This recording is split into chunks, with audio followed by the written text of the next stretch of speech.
Hey guys, fat feminist journalist here, and today we are back with a brand new video where, as the intro suggested, we're gonna be talking about journalism, because journalism is quite frankly quite awful in modern day society.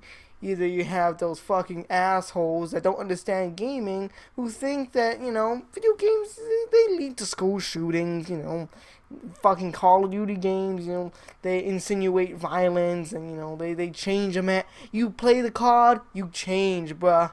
It's like you're having some Vietnam style flashbacks here. Either you have those fucking faggots, or you have those other far left socialist cunts who just, for some whatever reason, think that everything is sexist. Oh, your mom, she wore her size 12 undies today, sexism. Oh, your dad accidentally said hi to your mom in the morning without asking her permission, sexist. Your uncle said, your uncle decided to walk up to your little sister who's 5 years old and give her a high five. Oh, that's rape right there. That's child molestation. Like, goddamn, the media wants to spread all these fucking BS and try to spread these lies about bullshit feminism and sexism and whatever. And yeah, that's all the media really is. Either games cause school shootings or everything is sexist. And unfortunately, today we're going to be taking a look at the latter. As today we're going to be taking a look at why Fortnite, of all games, of all fucking games, is absolutely sexist, dude. Like, Fortnite, sexist. Minecraft, racist, obviously. Everything in this world has an issue, and we just need to dig a little deeper to find the issue. Like, Fortnite, nothing's really bad with it. I mean, maybe I don't like the game very much, I'll play it occasionally, but you know what? No, you have to dig deeper, because deep inside the vault, you'll find something that is sexist about the game. And today we're going to take a look at why, quote, not one of the Fortnite World Cup's 100 finalists was a woman. Now, this article is written by Keith Stewart from The Guardian. Now, just by that name alone, we can all figure out why this guy's a fucking asshat, He is the definition of male feminism. Like, take a look at his photo on the website. I'm assuming this guy is actually him. This guy is the very definition of a man who just wants the pussy. He wants just to taste it. And the best he can do to get that pussy is by just bending down to it and just taking it up the ass. Dude, this guy, when he comes home from work after doing all this bullshit journalism, he comes home and he gets pegged by his wife, dude. I bet you, I swear, I'm 99% sure when he comes home from work, he gets pegged by his wife. He doesn't get the pussy. He gets fucking anal. He gets anally pegged, dude. Like, goddamn, he looks like a sad little man. And let's read his article on why Fortnite is apparently sexist. Okay, let's take a look at this. And obviously, I'm going to have some Fortnite gameplay in the background, because why not? Because Fortnite, deserves some love, doesn't it? No, not really, but still. This weekend, the best Fortnite players in the world gathered at the Flushing Meadows in New York to compete in the game's first ever World Cup finalists for $30 million, £24 million in prize money. Tens of thousands of spectators packed the famed Arthur Ashe Stadium to watch the action live, and many millions more viewed it on Twitch and YouTube. Fortnite is, after all, one of the biggest entertainment brands on the planet, played by hundreds of millions. Amid all the hype and fanfare around the finals, however, one depressing fact remained unavoidable. Not a single one of the 100 finalists was female. Now, it wasn't handpicked by Epic Games. Epic Games didn't just pick they didn't just pick out all the men and were like, hey, bruh, these are 100 male players that are competing. No, these were 100 of the absolute best players they could find. People with the highest records, the most kills, most wins, those types of things. People who, spend their lives playing this game. Like, people who dedicate, they dedicate their job to this game. This is their job, to play Fortnite and, make money off of it. Like, there's many streamers out there who are actually involved in this. I'm pretty sure the majority of that 100 were streamers, if not really, really good players that just so happened to be kids who just weren't streaming. I mean, that's just me, though. Perhaps it's just me who thinks that But just to be in the game, you had to compete, and you had like I think it was like 40 million people competing all at once. So when you do the math, the likelihood that anyone was able to be in the top 100 was pretty small. Because let's be honest here for a second, folks.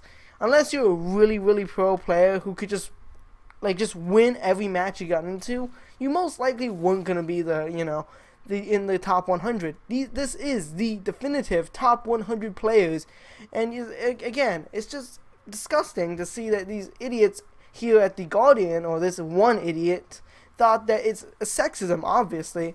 And I love how he uses he uses depressing to describe it. A depressing fact. What's depressing about this? Who here is actually complaining about this except you, my friend? Let's continue on with this article, shall we? Despite the growing popularity of professional gaming throughout the world, the audience figures for competitive gaming has reached 450 million this year. Female competitors remain scarce. Maybe there's a reason for that. Maybe women are just not into gaming, or is not as into gaming as men are. I mean, the only female that I know that's really into gaming is my sister, and she plays Fortnite, and that's it. My mom doesn't play video games very often, and the only video games that she would play, perhaps, is maybe like old Mario games. That's it. Games that, my mom may have grew up with. She doesn't play Fortnite or Call of Duty or whatever, and same goes for, like, my aunties, my cousins, anyone who I know who's female, aside from, my sister. No one really plays Fortnite. Like, my girlfriend doesn't play Fortnite. Very rarely do I see these people playing Fortnite competitively, because women are just not into gaming, or not as into gaming as men are, Sure, there will be a few that are, I'm not saying that it's wrong for women to be into gaming. There's nothing wrong with women liking Fortnite or liking Call of Duty or whatever, game is out there or whatever. But, it's just not something that women are really as into. And that could be because it's just not their thing. Maybe women would prefer, doing whatever they want to do. There are certainly high-profile examples of female pros. Trans woman Sasha Scarlett Hoshtian is one of the most successful StarCraft 2 players in the world. Kathleen Mystique Gunn is the industry's highest-paid female pro gamer and won Sci-Fi Channel's reality TV show WCG Ultimate Gamer. And Fortnite has stars such as One Shot Girl and Loya. But you could watch a year of big tournaments, whether it's Call of Duty, League of Legends, or Hearthstone, and count the number of female competitors on the fingers of one hand. Like I said earlier, my greatest argument or counter-argument to this is just the fact that maybe not all women are into games, and the women that are into games are just not so into it to the point where they want to compete with others. Maybe they just want to play, just for fun, casual play. That's really what games are. They're made for fun, and, sure, there's going to be lots of competitors out there who want to compete to be number one in the world, or perhaps number one in the country, or wherever they are. It's just not something that all women, or in a lot of cases not all men, are into.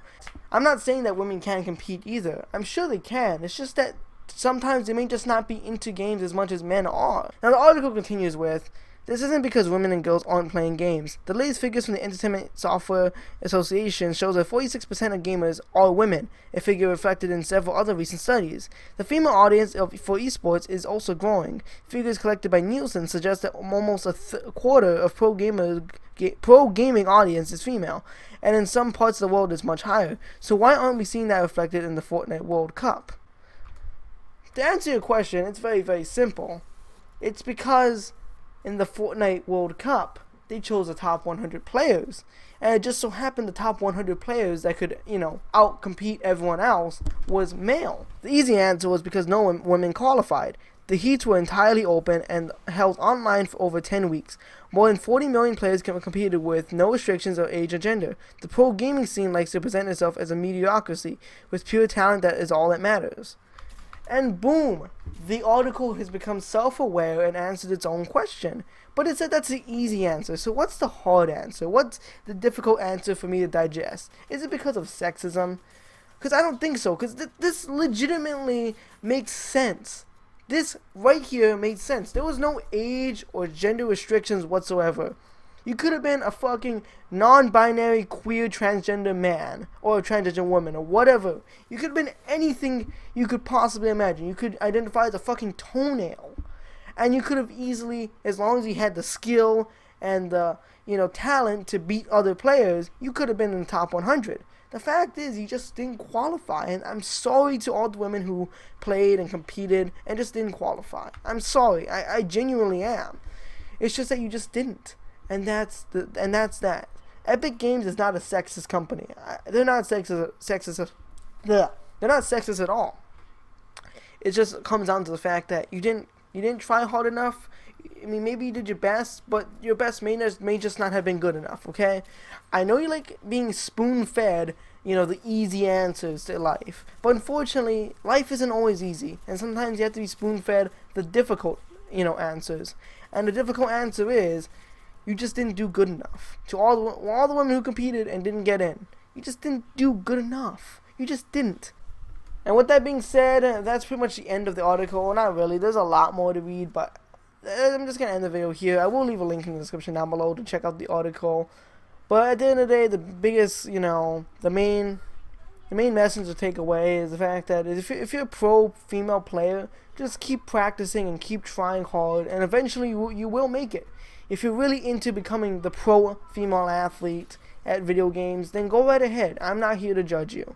Go right ahead and keep playing and do your very best and try harder, okay? Just know that participation awards don't exist. Just because you participated with the other 40 million other assholes doesn't mean you're just going to get a participation award, Just thank you for competing. Here's your award for trying and failing. No. In the real world, you actually have to win in order to get an award. And unfortunately, you just didn't make the cut, and I'm sorry. Next year, try harder, and maybe you will make the cut. Just know that there's 40 million other players trying to compete with you, and that there's not a good chance you'll win or get into the top 100. And overall, this isn't a sexist issue. This is more of a just gamer thing. This is just how it works, and there's nothing wrong with it. With all that being said, I hope you guys did enjoy. Goodbye, and farewell.